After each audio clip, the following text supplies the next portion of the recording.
السلام علیکم ورحمۃ اللہ وبرکاتہ۔ ناظرین، جیسا کہ آپ کے علم میں ہے کہ روزانہ ایک سپارے کا خلاصہ بیان کیا جاتا ہے۔ کل الحمدللہ ہمارا 9واں سپارہ کمپلیٹ ہو گیا تھا۔ آج ہمارا 10واں سپارہ جو ہے وہ اسٹارٹ ہو رہا ہے، جس میں اللہ رب العزت سب سے پہلے وہی معرکہ بدر کی بات ہو رہی ہے، جس میں کفار مکہ بہت ہی شان و شوکت کے ساتھ نکلے تھے اور نبی صلی اللہ علیہ وسلم اور صحابہ اکرام کو شکست دینے کا ارادہ تھا۔ اور جب وہ نکلے اور وہاں سے سخت ہزیمت کا سامنا کر کے آئے اور ان کے 70 قتل ہو گئے، اور صحابہ اکرام میں سے 14 صحابہ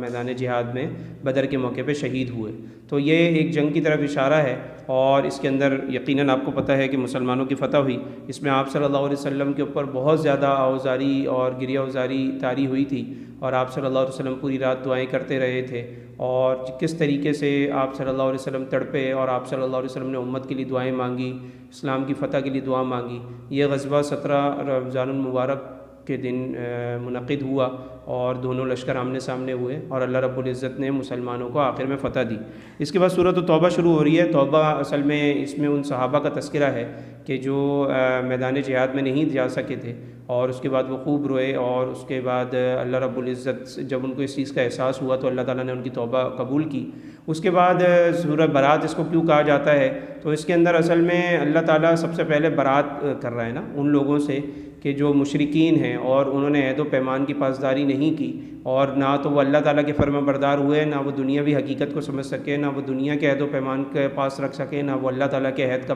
پاس رکھ سکے۔ تو اللہ تعالیٰ ان کے بارے میں شروع سے ہی فرما رہا ہے کہ برات من اللہ و رسولی، کہ اللہ کی برات ہے ان لوگوں سے۔ تو اس کے اندر دیکھیں کہ اس کے سورۃ توبہ کے شروع میں بسم اللہ نہیں لکھی جاتی، تو اس کے مفسرین اکرام نے مختلف جوابات دیے ہیں۔ مثلا ایک صحابی رسول فرماتے ہیں کہ آپ صلی اللہ علیہ وسلم نے تمام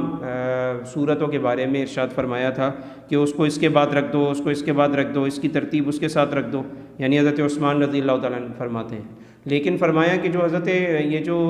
سورہ انفال اور سورۃ التوبہ ہے، اس کے بارے میں نہیں بتایا کہ اس کو کہاں رکھنا ہے، لیکن چونکہ اس کے مضامین بالکل ایک ہیں تو صحابہ میں اختلاف تھا کہ یہ صورت ایک ہے یا الگ الگ ہے، تو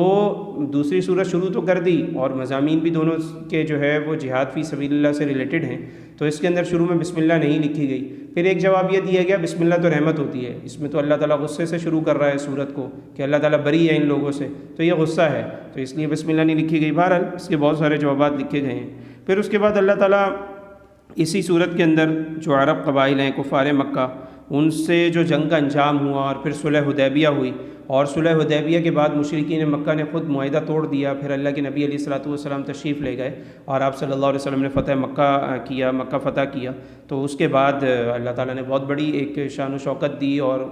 فتح مکہ جو ہے وہ فتح ہو گیا۔ اس کے بعد غزوہ حنین کے مختصر حالات بیان ہو رہے ہیں، جس میں اللہ تعالیٰ بتا رہا ہے کہ کتنا بڑا لشکر جو تھا وہ آیا تھا مسلمانوں کے مقابلے میں لڑنے کے لیے، اور آپ صلی اللہ علیہ وسلم بھی لے گئے 14,000 صحابہ کو، ان کی طرف سے 27-28 ہزار، جو کہ روایات میں 24,000، اور اسی طریقے سے روایات میں جو آتا ہے کہ ان کی طرف سے بھی یہ تعداد تھی، بہت زیادہ تعداد تھی۔ تو آپ صلی اللہ علیہ وسلم جب 14,000 صحابہ کو لے کر گئے، تو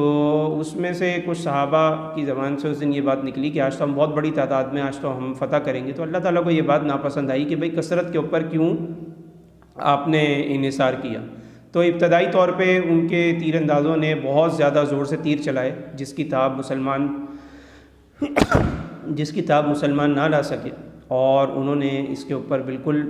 برے طریقے سے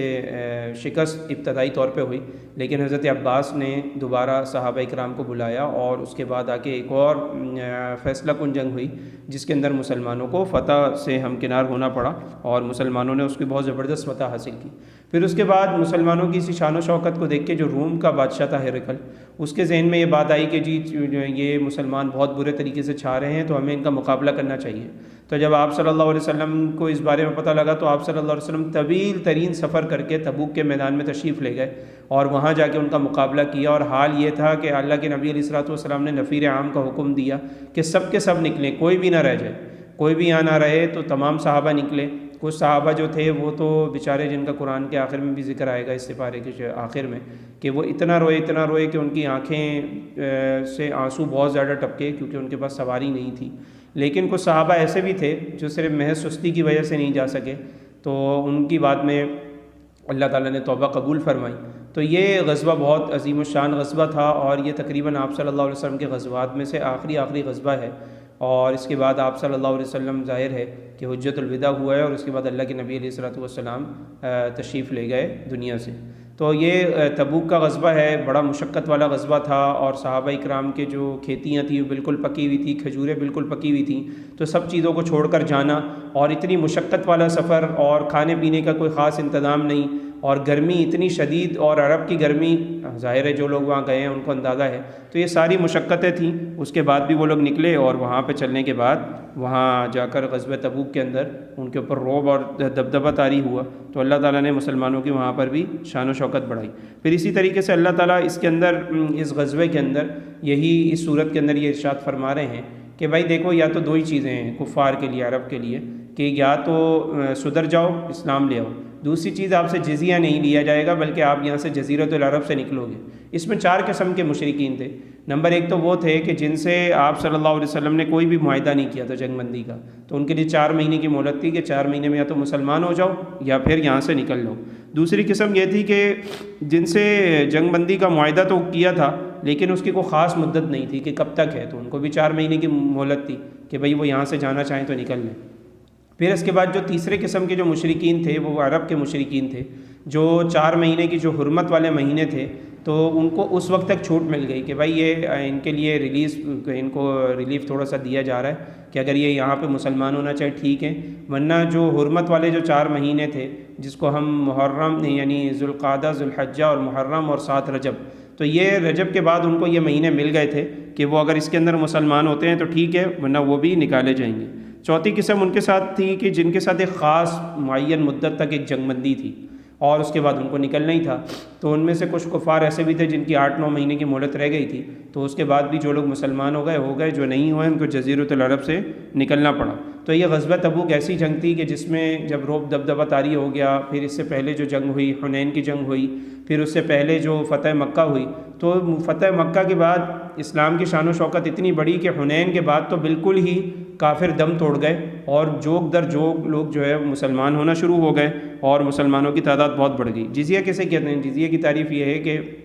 ایک کافر ہے، اگر وہ آپ کے مسلمان ملک میں رہنا چاہتا ہے اور وہ پرامن طریقے سے رہنا چاہتا ہے، تو اس سے کچھ ٹیکس لے لیا جاتا ہے، مسلمانوں کے اوپر زکوٰۃ ہوتی ہے اور غیر مسلموں کے اوپر جزیہ ہوتا ہے۔ تو یہ اللہ تعالیٰ نے ایک قانون بتا دیا۔ پھر اس کے بعد حضرت ابراہیم علیہ السلام کا تذکرہ ہو رہا ہے کہ بھائی 4 مہینے جو مدت کے جو تھے، یعنی جو حرمت والے مہینے تھے، وہ حضرت ابراہیم علیہ السلام سے چلے آ رہے تھے۔ کفار جتنے بھی بدکار تھے، لیکن وہ ان 4 مہینوں کی بہت زیادہ پاسداری کرتے تھے، لیکن اس سے ان کو کوئی فائدہ نہیں ہو رہا تھا، تو انہوں نے کیا کر دیا تھا کہ اپنی مرضی سے کبھی جو ہے وہ حرمت والے مہینے کو کسی کو آگے لے جاتے تھے، کسی کو پیچھے لے جاتے تھے۔ تو اللہ رب العزت نے ارشاد فرمایا کہ حرمت والے مہینے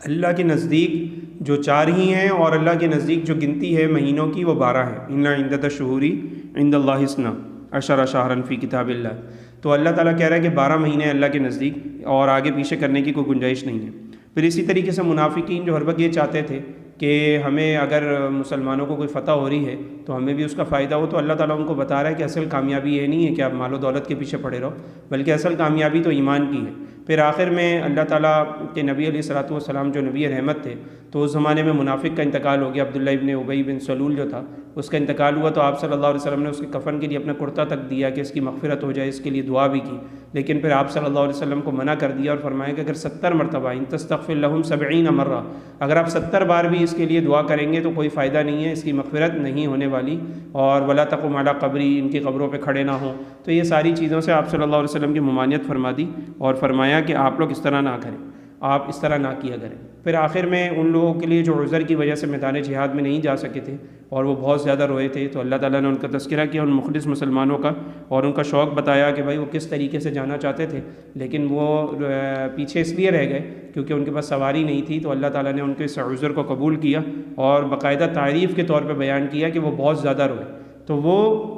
جو لوگ جہاد میں نہیں جا رہے تھے اور کامیابی اس کو سمجھتے تھے کہ جہاد میں نہ جانا کامیابی ہے، تو اللہ تعالیٰ فرما رہا ہے کہ یہ بھی مخلص لوگ ہیں جو جہاد میں نہیں جا پا رہے عذر کی بنا پہ، پھر بھی رو رہے ہیں۔ تو تم تو ہٹے کٹے ہو، پھر بھی تم نہیں جا رہے، تو اس میں ایک سبق ہمیں ملتا ہے۔ تو اسی کے اوپر 10ویں سپارے کا اختتام ہوتا ہے۔ تو ہماری اللہ رب العزت سے دعا ہے جو کچھ ہم نے سنا، اللہ رب العزت اس پہ ہمیں عمل کرنے کی توفیق عطا فرمائے۔ وآخر دعوانا الحمد للہ رب العالمین۔